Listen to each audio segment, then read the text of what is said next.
So before we jump into the questions, can you just tell me a little bit about yourself, Brian, and a bit about your journey of how you got to where you are now?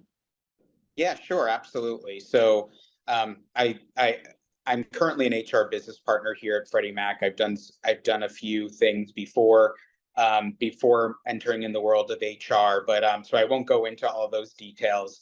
But in terms of my time here at Freddie Mac, I've been here for about 6 years, all in the HR business partner capacity.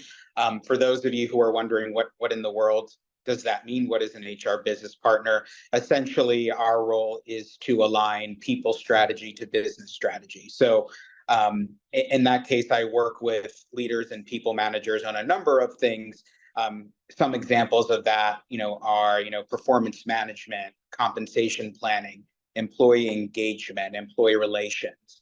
So during my time at Freddie Mac for the 6 years, I've had the opportunity to support various divisions within the company.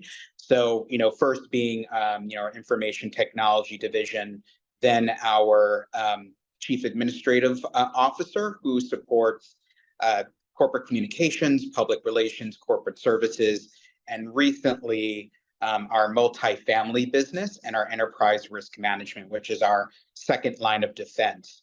Now, that I would say is anyone who's involved in an LGBTQ plus employee resource group will happily talk about their day job and then their gay job.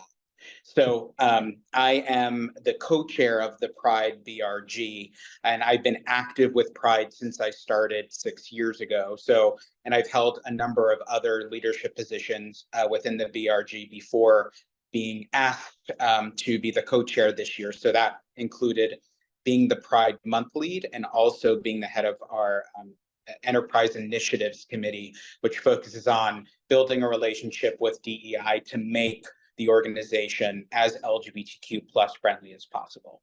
So that gives a little bit of insight in both my day job and my day job, if you I love your gauge. Really will. fun. Yeah, Yeah. I luckily I feel like I get to do both simultaneously. Isn't that the best? that sounds amazing. Yeah. Yeah. So in our we got to chat a little bit before in our pre-interview call last week, and you shared that you were out at work. And I'm curious if, as much as you're comfortable, what was the process like coming out to your colleagues, and how do you continue to show up as your authentic self at work? Yeah, really good question.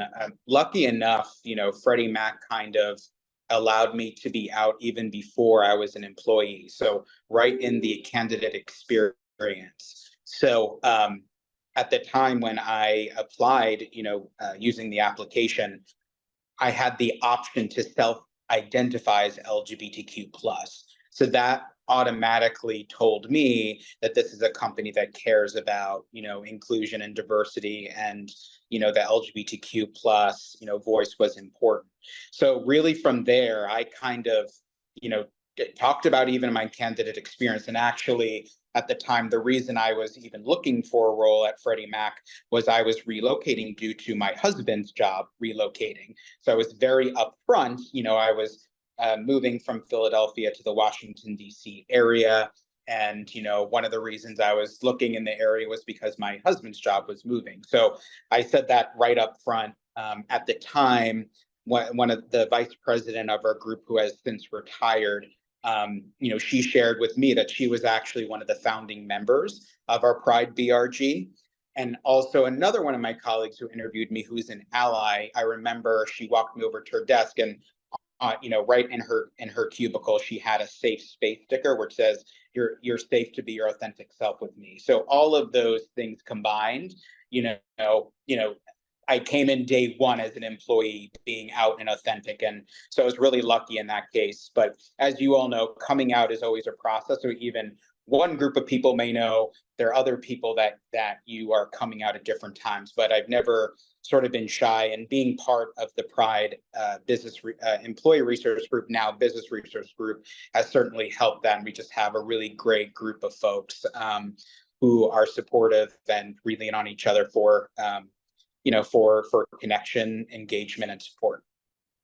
I love hearing that. And I love hearing about all those simple ways that you were provided that psychological safety, as simple as that sticker. It's just like, oh, that's a signal, we're good here. I don't have to worry about anything. Yeah. Psychological safety, you're using my HR terminology now too. We talk about that all the time. Yeah. It's actually one of the learning courses we have here at Freddie Mac is how to teach managers to provide psychological safety for their direct reports. Yeah. Yeah. Well, that's fantastic to hear. So you got to, like you said, you got to arrive out, which is wonderful. Not everyone has that experience. Do you have any advice for others that are looking to come out at work? Yeah.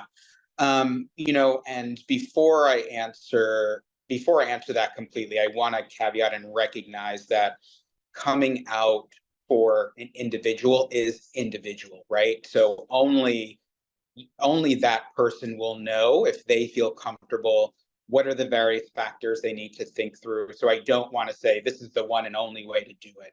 That being said, on a general sense, whether it be the company you're working for currently or a company that you're looking for, in the future, do research on the company, right? So try to understand what is that company's culture, what benefits are offered, through the organization. Do they have benefits for the LGBTQ plus community? What is, does the company have a code of conduct? Like what are, if you do feel that you're being mistreated or can you report it, and does the company take it seriously? So look into, all of those factors, right? And then, try to find people who can be your support or allies, whether that be other people who identify as LGBTQ plus or other allies. A great way to do that, if that company or the company you're at has an LGBTQ employee resource group, that's a great way to just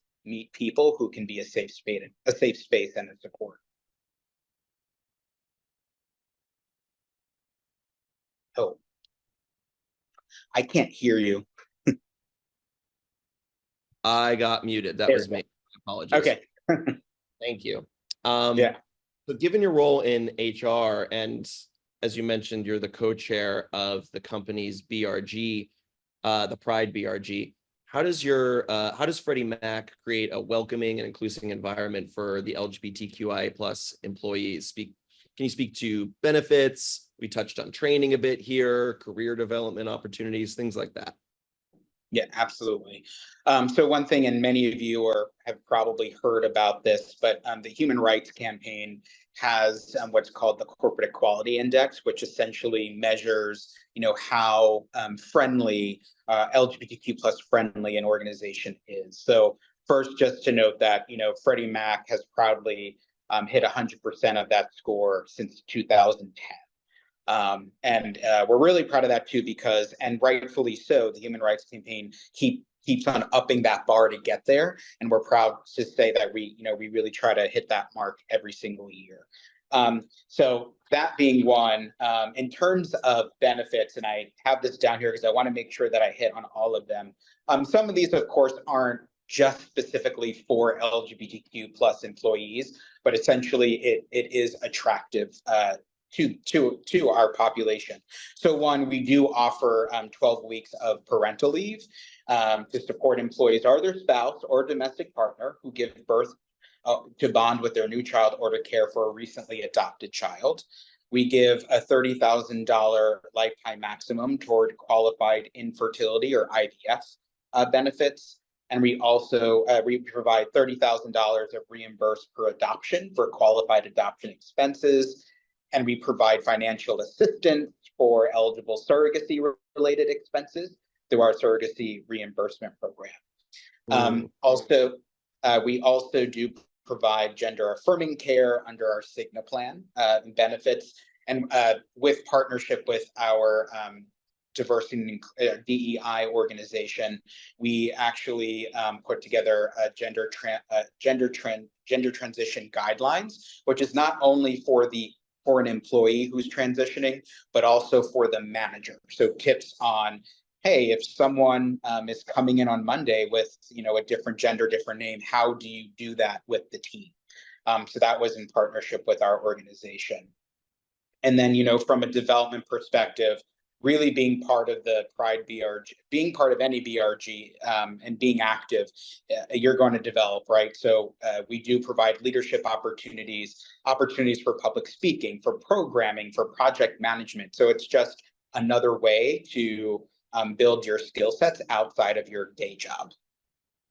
I love that. And I love hearing about the training for the managers for someone that's transitioned, because that shouldn't be, I love hearing that it's not on the responsibility of that individual to then educate everyone around them, which is so exhausting after they've already been through something that's really huge for themselves, on their body, on their mind, on their soul. Absolutely, yes. There is some responsibility for the individual, but we really wanted to make sure that the managers also, have the right tools so that they can help that employee, perform at their best, right? So Yeah. Yeah. And that it's like you said, it's shared, right? It's not on one person or the other. And that really is a sign of support again, which I just love hearing about.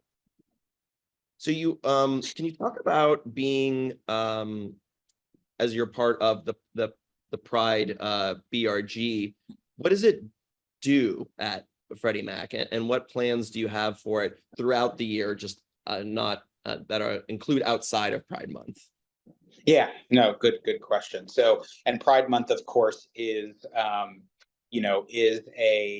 month that you plan for, and we have a great number of activities that we've done and are continuing this week. But yes, I would say, if I were to summarize briefly what our BRG does, so one, we build a community of folks, so both LGBTQ plus and allies, to have a safe space to engage with others, and to raise concerns or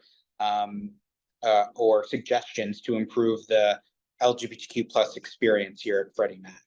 In addition, and you'll hear me say, I'm saying business resource group. So I know some companies have moved towards this. The idea there is that your group is impacting the business. So an example of that is, so Freddie Mac is in the mortgage and housing industry.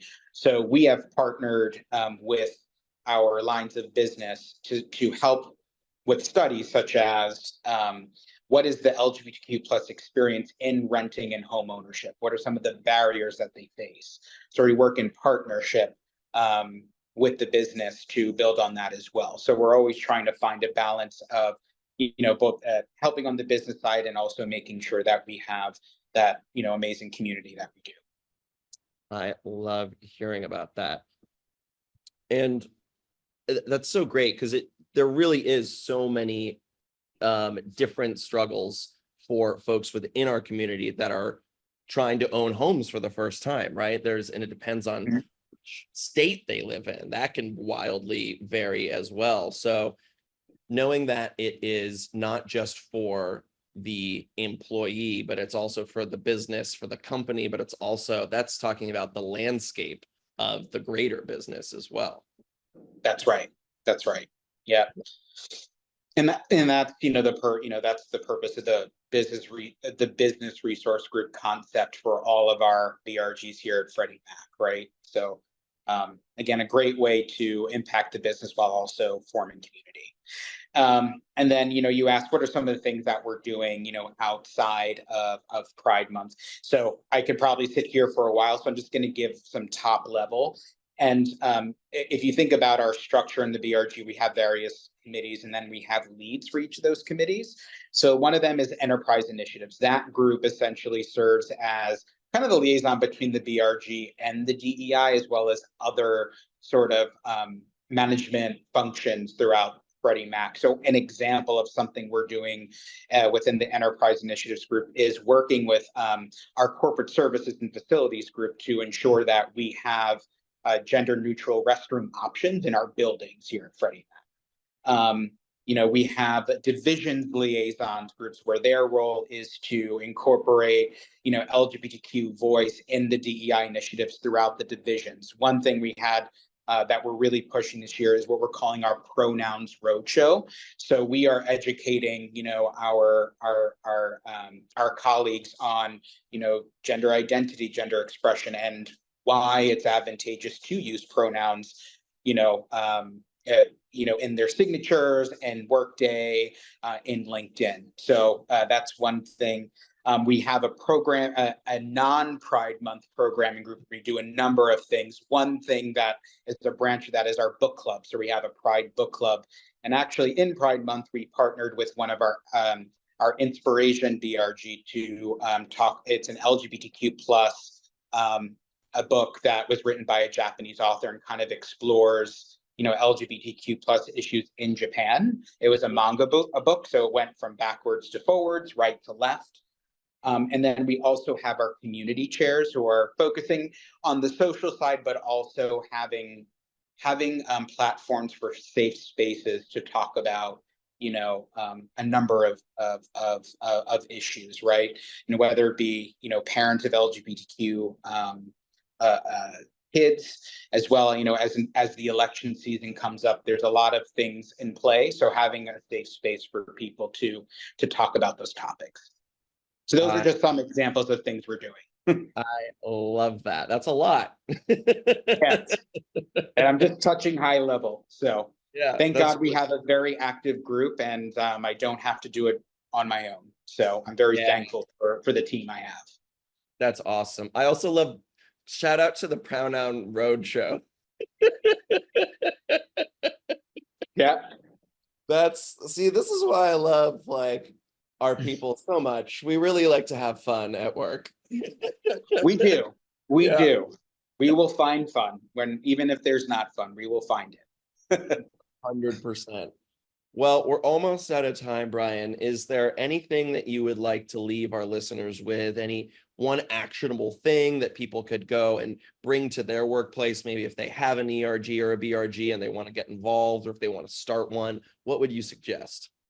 Yeah. I would say try to think through all of the elements that a BRG can offer. I just gave a few examples.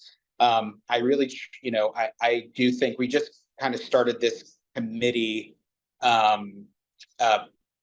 org, if you will, recently. So think about, hey, there's a social aspect to a BRG. There's also kind of that safe space platform, right? There's the enterprise initiatives committee that we built, which is direct connection to DEI. So think through of all of the elements of the LGBTQ plus and ally experience and bring up an idea, right? If your BRG doesn't do that, come up with the idea. A lot of these things that I talked about were people saying, I'd like to do this. And we're like, yes, please do it. And hey, if you want to start a committee on it, start a committee on it. So don't be shy. And most likely the thing you're thinking of is a need. And you'll have a group of people who will want to participate and help you out. Awesome. Brian, this was so great. Thank you so much for making the time today. I hope we get to do this again. Yeah, absolutely. Thank you so much, Hunter. I appreciate it. All right. Take care now. Take care. Bye-bye. Bye. Yeah.